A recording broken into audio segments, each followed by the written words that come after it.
Greetings, my people. We've come again with an interesting story. This time around, listen to a beautiful story of how a rejected stone became the cornerstone. In the heart of a village called Uguma, the night was unusually quiet until it was broken by the piercing cry of a newborn. Agbonma, a woman known for her kindness and beauty, had just given birth to a baby girl. The child was perfect in every way, with delicate features and a strong cry that signaled life. However, as Agbonma gazed lovingly at her newborn, her heart sank when she noticed the child's eyes. They were a bright, piercing blue, unlike anything she had ever seen. Fear and worry etched themselves into Agbonma's face. She knew the villagers were deeply superstitious and would view her daughter's eyes as a bad omen. Agbonma's joy quickly turned into despair. She cradled her baby close, her mind racing with thoughts of how to protect her. She decided to hide her newborn, keeping her away from the prying eyes of the villagers. But in a small village like Uguma, secrets were hard to keep. Rumors began to circulate that Agbonma's mysterious child had something different about her. Whispers of witchcraft and curses filled the air. The villagers' fear turned into anger, and they demanded to see the child for themselves. As the pressure from the villagers grew, Agbonma realized that she could no longer keep her daughter hidden. And if the villagers saw her daughter, they may demand that she should be killed. One night, under the cover of darkness, she made the heart-wrenching decision to flee with her baby, wrapped tightly in a cloth. Agbonma left the only home she had ever known. She walked through the dense forest, her heart pounding with fear. Every rustle of leaves and snap of a twig made her jump. But she pressed on, determined to save her daughter. They traveled for days, surviving on wild fruits and the kindness of strangers. Agbonma found refuge in a secluded part of the forest, far from the reach of the villagers. She built a small hut, and there, in the safety of the forest, she raised her daughter Anyaugo. Despite their hardships, Agbonma showered Anyaugo with love and taught her everything she knew about the world and survival. As the years passed, Anyaugo grew into a stunning young girl. Her bright blue eyes, once a source of fear, now shone with an outwardly beauty. It became clear that Anyaugo was no ordinary child. She possessed a unique gift, the ability to heal. Anyaugo's hands could soothe pains and mend wounds. Even more astonishing was her connection to nature. She could hear the whispers of the plants and trees, guiding her to the herbs needed for her remedies.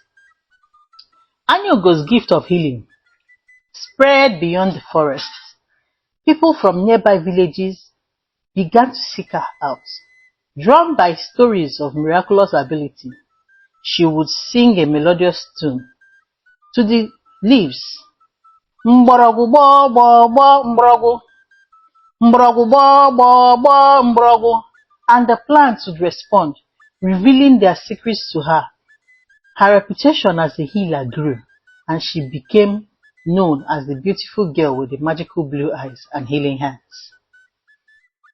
With each passing day, more and more people came to seek Anyaugo's help. They traveled great distance, braving the forest and the unknown, all in the hope that she could cure their ailments.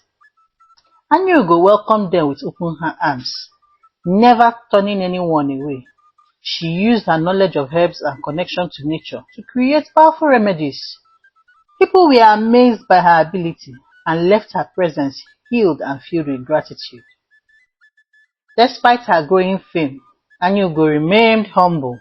She continued to live a simple life with her mother, dedicating herself to helping others.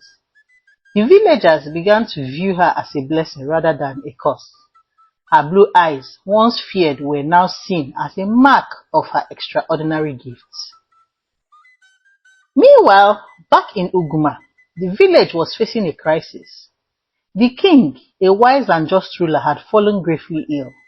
The best doctors and witch doctors were summoned to the palace, but their efforts were in vain. The king's condition continued to worsen. The villagers grew desperate. The prince, determined to save his father, searched tirelessly for a solution.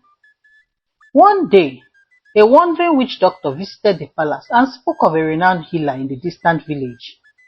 This healer, he claimed, could cure any illness and was known for her miraculous ability. Desperate for a cure, the prince sent messengers to find this healer and bring her to the palace. The messengers traveled far and wide until they finally reached the forest where Anyaugo and Agbomma lived. They were amazed by the beauty of the place and the stories they had heard about the healer. When they found Anyaugo and delivered the prince's request, she was hesitant. Memories of what her mother told her the villagers did to her and wanted to kill her as a child floated back. She was unsure if she could trust them.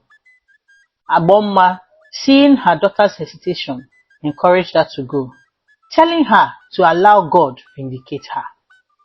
She said, Anyaugo, trusting her mother's wisdom, agreed to go.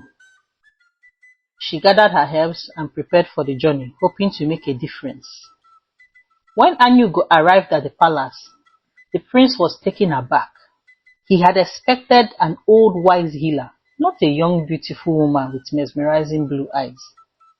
Doubt clouded his mind. What could a young lady possibly know about healing, he thought. However, the king's condition left him no choice. He decided to give Anyaugo a chance. Anyaugo asked for 5 days to heal the king completely. She began her work, using her herbs and her mystical connection to nature. As she walked, the prince watched her closely, still unsure if she could succeed. Anyaugo started her healing process with determination and focus.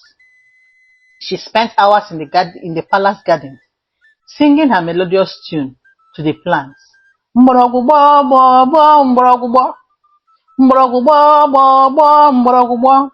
The plants responded, revealing the herbs she needed.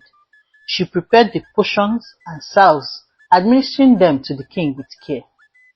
Each day, the king's condition improved. The palace was filled with hope and wonder as they watched the transformation. Anyaugo's gentle touch and soothing presence brought comfort to everyone around her. The prince, who had been skeptical, began to see her in a new light. On the 5th day, Anyaugo's effort paid off. The king was fully restored to health. His strength and vitality returned. The palace erupted in celebration and the villagers rejoiced. The prince, overwhelmed with gratitude, approached Anyaugo and asked her to marry him. Anyaugo, however, hesitated. She had never forgotten the way the villagers had treated her as a child. Anyaugo asked for time to think and requested the presence of her mother. Agbomma arrived at the palace and together they decided it was time to reveal their true identity. They asked the prince to gather the villagers so they could tell their story. The villagers gathered, curious and eager to hear what Agbomma and Anyaugo had to say. Agbomma stood before them and shared the story of Anyaugo's birth, their flight from the village, and Anyaugo's miraculous ability. The villagers listened in silence, guilt and regret etched on their faces. When Agbomma finished speaking, the king and the villagers approached her and Anyaugo with tears in their eyes.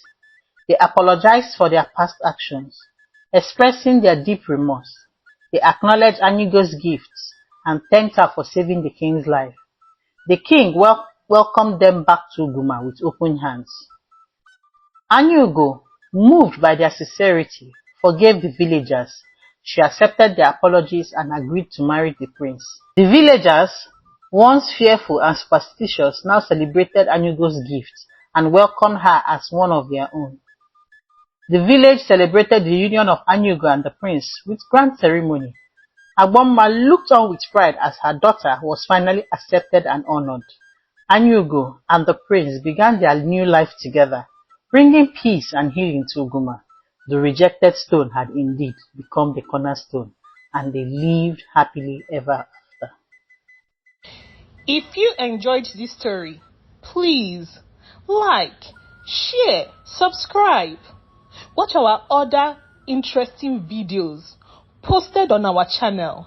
We cannot wait to have you as a member of Akoko Folktale TV channel. Thank you so much for your support.